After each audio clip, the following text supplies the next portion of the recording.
Gravity institute class 7 chapter 2 જોવાના છીએ. Curiosity તમારી સાયન્સની બુક છે તેનું ચેપ્ટર 2 છે exploring substances acidic, basic and neutral.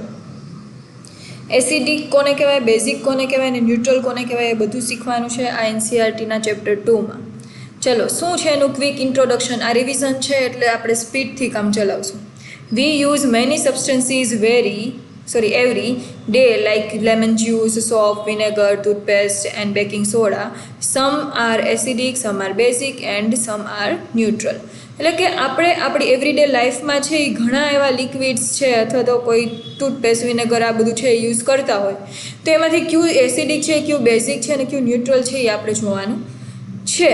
એ કઈ રીતે ખબર પડે એ બધું આગળ આવશે. એસિડિક સબસ્ટન્સ હોય તો એ સ્વાદે ખાટા હોય, બેઝિક હોય તો એ તુરા હોય, તો એ બધી વસ્તુ છે બીટર હોય એ આગળ તમને ખબર પડશે કે એમાં શું શું એના કેરેક્ટરિસ્ટિક છે કે જેથી આપણને ખબર પડે કે સબસ્ટન્સ એસિડિક છે કે બેઝિક.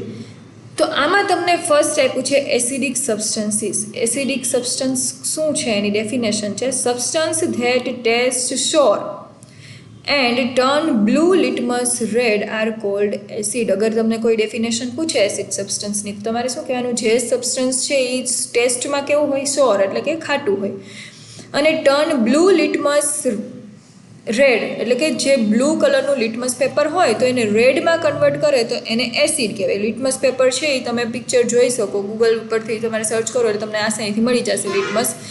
એ લિટમસ જો બ્લુ કલરનું લિટમસ છે એ તમે જ્યારે કોઈ એસિડિક સબસ્ટન્સ લાઈક તમે લેમન જ્યુસ છે તો એમાં ડીપ કરશો તો એનો કલર ચેન્જ થઈને કેવો થઈ જશે, રેડ. તો એ કેવું થશે, એસિડ હશે. એના એક્ઝામ્પલ આપ્યા છે લેમન જ્યુસ, એ સ્વાદે ખાટું હોય બધાને ખબર છે અને એ પણ લિટમસ ટેસ્ટમાં કેવું બતાવશે, બ્લુમાંથી એનું ટર્ન છે એ કલર રેડ થઈ જશે. ધેન વિનેગર છે એ પણ સ્વાદે ખાટું હોય, ટેમેરિન છે, ઓરેન્જ જ્યુસ છે, બધું છે એ શું હશે, સ્વાદે ખાટા જ હશે. ધેન પ્રોપર્ટીઝ આપી છે, શું શું પ્રોપર્ટીઝ હોય તો એ એસિડિક છે એમ કહી શકાય. ફર્સ્ટ આપ્યું છે સોર ઇન ટેસ્ટ, જે આપણને ડેફિનેશનમાં આપ્યું હતું એ જ કે ટેસ્ટ કેવો હોય, સોર હોય. Than second turn blue litmus red એટલે કે જે બ્લુ લિટમસ પેપર મેં તમને કીધું હતું એ આપણે જ્યારે લેમન જ્યુસમાં કે એમાં ડીપ કરશું તો એનો કલર કેવો થઈ જશે, રેડ થઈ જશે. બ્લુ લિટમસ રેડ યાદ રાખવાનું છે. એસિડ પૂછું તો બ્લુનું શું થઈ જશે, રેડ થઈ જશે. રિએક્ટ વિથ મેટલ્સ, અને એસિડિક જેટલા પણ સબસ્ટન્સ હશે મેટલ્સ હશે એની આરે શું કરવા માંડશે, રિએક્ટ કરવા માંડશે. તમે વિનેગર કે લેમન જ્યુસ કે એકદમ તીવ્ર હોય, કોઈ મેટલની સરફેસ ઉપર વિનેગર કે પડે ને તો ડાયરેક્ટ તમને એમાં કંઈક રિએક્શન થતી હોય ને એવું દેખાય. ધેન નેક્સ્ટ આપ્યું છે બેઝિક સબસ્ટન્સીસ. બેઝિક સબસ્ટન્સ કઈ રીતે ખબર પડશે કે ક્યાં બેઝિક સબસ્ટન્સ છે નથી, તો એની ડેફિનેશન પહેલાં આપણે જોઈ લઈએ. જો તમે એસિડિક છે એની ડેફિનેશન તમે જોઈ હતી કે સબસ્ટન્સ ધેટ ટેસ્ટ સોર, તો આમાં શું આપ્યું છે, સબસ્ટન્સ ધેટ ફીલ શોપી. કેવા લાગે તમને, શોપી લાગે, થોડા ચીકણા અને જેમાં શું ફોર્મ ક્રિએટ થતું હોય એ રીતનું.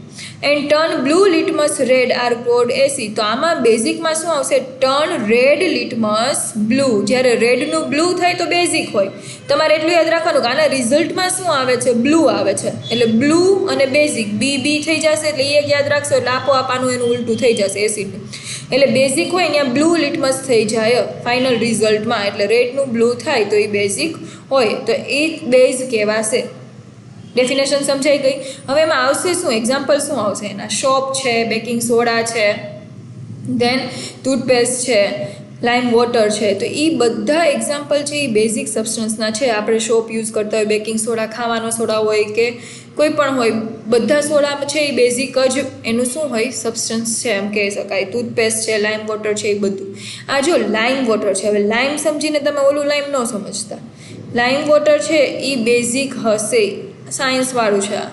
ધેન પ્રોપર્ટીઝ શું છે એની, ટેસ્ટ એનો કેવો હશે, બીટર હશે. જ્યારે આપણે એસિડમાં જોયું હતું તો એસિડમાં એનો ટેસ્ટ કેવો હતો, એસિડમાં ટેસ્ટ કેવો હતો, શોર ટેસ્ટ હતો. જ્યારે બેઝમાં કેવો હશે, બેઝિકમાં ટેસ્ટ એનો બીટર હશે. શોપી ટચ એટલે તમે ટચ કરશો તો એ સહેજ ચીકાસવાળું લાગશે, જેમ આપણે સાબુ ટચ કરીએ ફર્સ્ટ ટાઈમ એટલે થોડો ચીકાસવાળો લાગે અને જેમ ફોર્મ ક્રિએટ થતા એવી રીતે, તો આમાં પણ એવું જ થાય.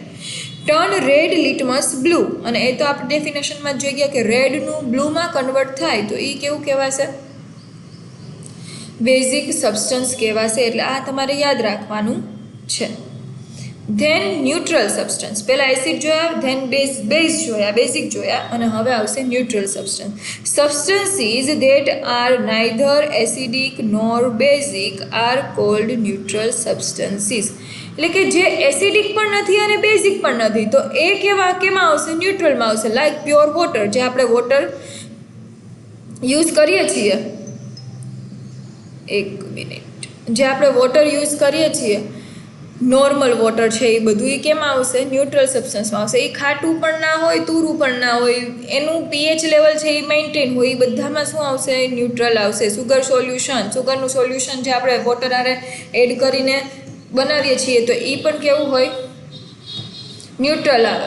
Than salt solution. Salt solution છે જે સોલ્ટ સોલ્યુશનમાં લાઈક તમે નમકવાળું પાણી છે તો એ સોલ્ટનું સોલ્યુશન કહેવાય, નોર્મલ. તો એ બધા નેચરલ સબસ્ટન્સીસમાં આવશે. એમાં કોઈ પણ જાતનું એસિડિક કે બેઝિક હોતું નથી. તો હવે આ ત્રણ વચ્ચેનો ડિફરન્સ છે એ તમને ખબર પડવી જોઈએ. શું શું આપણે જોયું? એસિડિક સબસ્ટન્સ, બેઝિક સબસ્ટન્સ અને ન્યુટ્રલ સબસ્ટન્સ. આ ત્રણ વસ્તુ વચ્ચેનો ડિફરન્સ છે એ ખબર હોવી જોઈએ. ધેન આપણે નેક્સ્ટ પાર્ટમાં એના ઇન્ડિકેટર્સ છે એ જોવાના છે. ઇન્ડિકેટર્સમાં નેચરલ ઇન્ડિકેટર્સ એ આવે અને આર્ટિફિશિયલ જે મેન મેડ હોય એ પણ આવે. તો એ બધું આપણે નેક્સ્ટ પાર્ટમાં જોશું. અને આની જે આ પીડીએફ છે નોટ્સ, એ હું તમને ટેલિગ્રામ ગ્રુપમાં મૂકી દઈશ. નીચે હું તમને લિંક આપી દઈશ, એટલે તમે ઇઝીલી આને લઈ શકશો. અને આ નોટ્સ તમે તમારા નોટબુકમાં કે પ્રિન્ટ અથવા કરાવી લો તો પણ ચાલશે, એટલે રિવિઝન કરવામાં ઇઝી રહે. એટલે નોર્મલી આપણે અત્યારે આ ત્રણ વસ્તુ જોઈ, બાકીનું આપણે નેક્સ્ટ પાર્ટમાં જોઈશું.